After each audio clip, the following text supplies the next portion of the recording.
Did you know there are several foods that can help prevent us from itching? And did you also know that there are an abundance of foods that actually cause that itching? And this is all about histamine release. Histamine release is that actual release that you get when you scratch your skin. And it's that histamine that we have in our body that we need to control, which in turn helps us have that itch effect on our skin. In this video today, I'm going to tell you 7 foods that act as antihistamines that stop you from itching. They actually prevent that histamine release, act as that antihistamine, lower that inflammation so that you're no longer tormented by your itching. What is up, you guys? My name is Layla, for those of you who are new to my channel, and this channel is all about how we can overcome our skin conditions, be it TSW, eczema, psoriasis, any skin inflammatory condition that you might have.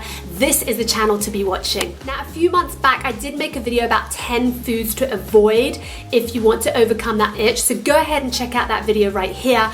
But in the meantime, we're going to delve down into the topic as to what kind of foods we need to be eating in order to overcome that itch so that we're blocking any histamine release that we might have in our bodies, and that we're lowering that histamine level and using our food as an antihistamine so that we can heal naturally from the inside out.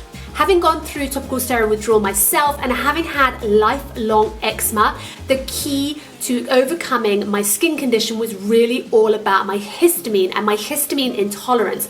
And that is to say that I have a histamine issue. So by changing my diet, I've managed to overcome not only my topical steroid withdrawal, but my lifelong eczema as well.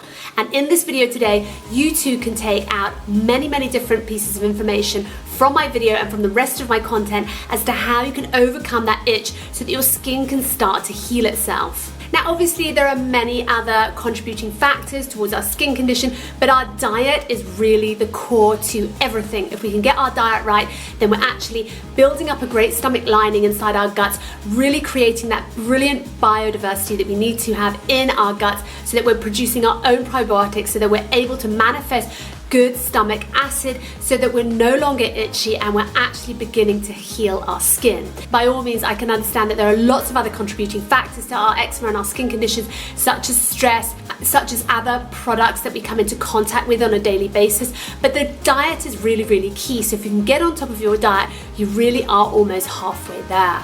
But before we delve into this juicy topic, please go ahead and hit that subscribe button, support my channel, give me a thumbs up if you like this video, and let me know down in the comments below whether or not you find that your diet affects how itchy you are from one day to another, and I will be sure to reply. So the first food to help you stop itching is apples. Now, they often say an apple a day keeps the doctor away, and it really rings true to reason for those of us with TSW, eczema and itchy skin conditions, because apples contain polyphenols, and polyphenols is almost like a natural antihistamine that goes on in our guts. We eat the apple, it travels down into our guts, and there it releases the gas, the polyphenols, which really helps tackle any histamine that we have that might be releasing in our body to overcome that itchiness. It's also packed with anti-inflammatories and very rich in antioxidants. So go to town on apples. You can have apple butter, apple chutneys, just stewed apples. You can have them in your baked goods. So go ahead and check out my apple butter here in a previous video, as I like to put that on my bread, and it's a really nice healthy snack that's helping inhibit that itch factor, that histamine release. Food source number 2 to stop itching is artichokes. Now, you can roast these artichokes, you can boil them, but basically the food stuff that you find in the leaves that you can eat as an appetizer are really high in bioflavonoids. And bioflavonoids is a brilliant antihistamine as well as also having luteinins. Now, luteinins are also very helpful for stabilizing your mast cells, and your mast cells is what activates your histamine levels. So if you've got something that can help your mast cells, then you're not going to have that histamine activation going on inside your body. So go ahead and indulge on artichokes. You can also make brilliant artichoke soup, and also I like to do an artichoke pasta sauce. Food source number 3 is arugula or rocket, and this has a very peppery flavored taste, and it's a salad, and it really is very not only low in histamines, but it's a brilliant antihistamine as well. It's packed again with polyphenols, and we want to try and get as much salad into our guts as possible to really help line the gut with the best needs and nutrients possible. And we find that a lot of greens really helps this. However, we need to avoid greens such as spinach because that is a very high releasing histamine food source. So going for something like rocket is a great substitute, and you can put them in your quiches if you want to do quiches. You can put them in salads and soups, in wraps, but really add that rocket, that arugula into your diet, and you really will see quite a difference in terms of your itch. Next up, number 4 is my absolute favorite, Rooibos tea. Now, if you follow my channel, you've probably heard me mention Rooibos tea in practically all other videos that I ever make. I love Rooibos tea. It's packed with anti-inflammatories. It's completely caffeine free. You can give it to kids. It's a really brilliant drink. Again, to be coating your stomach lining with all those anti-inflammatory properties. Rooibos comes from a bush plant over in South Africa, and this root plant, which has all of these brilliant properties, can really help lower your histamine levels, really reduce that itch, reduce that redness in your skin, that burning, those zingers that you have with your TSW, and it can really help stabilize your skin if you drink it regularly on a regular basis.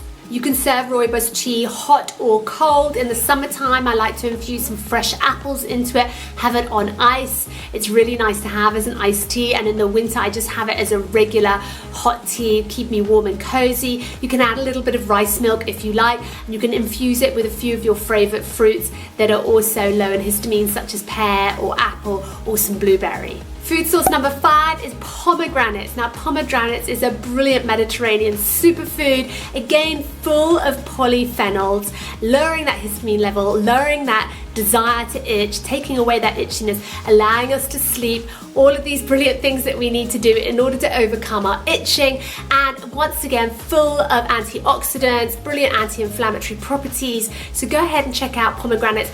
Do be warned, however, if you are looking at pomegranate juice, to make it at home yourself, because a lot of pomegranate juice that you find in the supermarkets are packed with loads of sugar, and you don't want to be having loads of sugar because that in turn actually can cause more histamine. So you want to really keep that sugar at bay and stick to pomegranates, perhaps sprinkled over your salads, or you could actually make your own jus, which goes really nicely with any lamb, roast meat that you might be serving. I like to do a little pomegranate juice, blend it up in my bullet, and I boil them down in my saucepan to make it kind of like a nice jus to go on top of my meat. Do take note that if you see a lot of fruit and vegetables that might be purple in color or red in color, then they tend to be really high in flavonoids as well, which means they're really good mast cell stabilizers, stabilizing your histamine levels, bringing it down, which in turn helps overcome that itchy feeling. So go ahead and have a look around your supermarket and look out for those purple, red fruits and vegetables.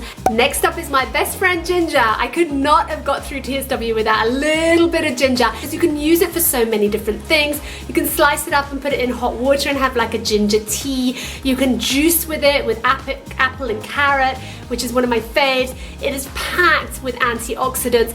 Don't go overboard with the ginger and with that fieriness, because you don't want to have that burning sensation on top of your skin, in your stomach as well. So, but do check out ginger, just in moderation, because it does have some amazing properties. This leads me on to number 7, which again is another purple vegetable, which is red onions. Red onions again are really high in flavonoids, really high in the polyphenols. So go ahead and check those out. I love to do a French onion soup with my red onions. I like to sprinkle over it my salad. I think doing it as a soup is really good for children, because I know a lot of kids don't like to eat tons and tons of onions, but if they're also roasted, then they are really sweet. It releases so much lovely sugar when they're freshly roasted or put into a soup. So go ahead and check that out, and think of different ways that you can use your red onions, and think of different recipes. So I'll just let you know, you guys, that this is actually not my recipe. This is Julie Edgley's recipe. You can go ahead and find her on Instagram,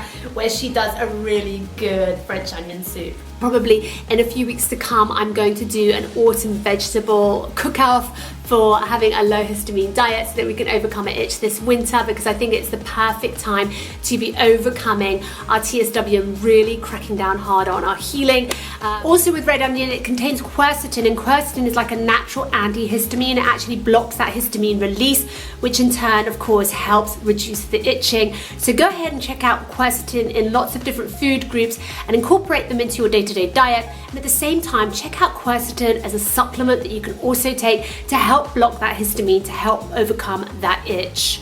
So that is it from me, you guys. I hope you enjoyed this video and got some good value out of it and knowledge. So do go ahead and look up those polyphenols that you can eat, and also go ahead and look up antihistamine diets at the same time. But that is it for me, you guys. I hope you enjoyed this video. Do give me a big thumbs up if you enjoyed it, and I'll see you guys in my next one. Bye for now. Bon appetit. I love the rocket because it gives it that peppery flavour, and I couldn't have pepper for a really long time during TSW, so I'm really glad now that I found kind of like a peppery substitute. And that lamb is divine. I got some beautiful celeriac and fennel, sweet potato and carrot here. All those beautiful rooted winter vegetables, all really good in polyphenols, all really good with the bioflavonoids. So yeah, keeping me happy, healthy.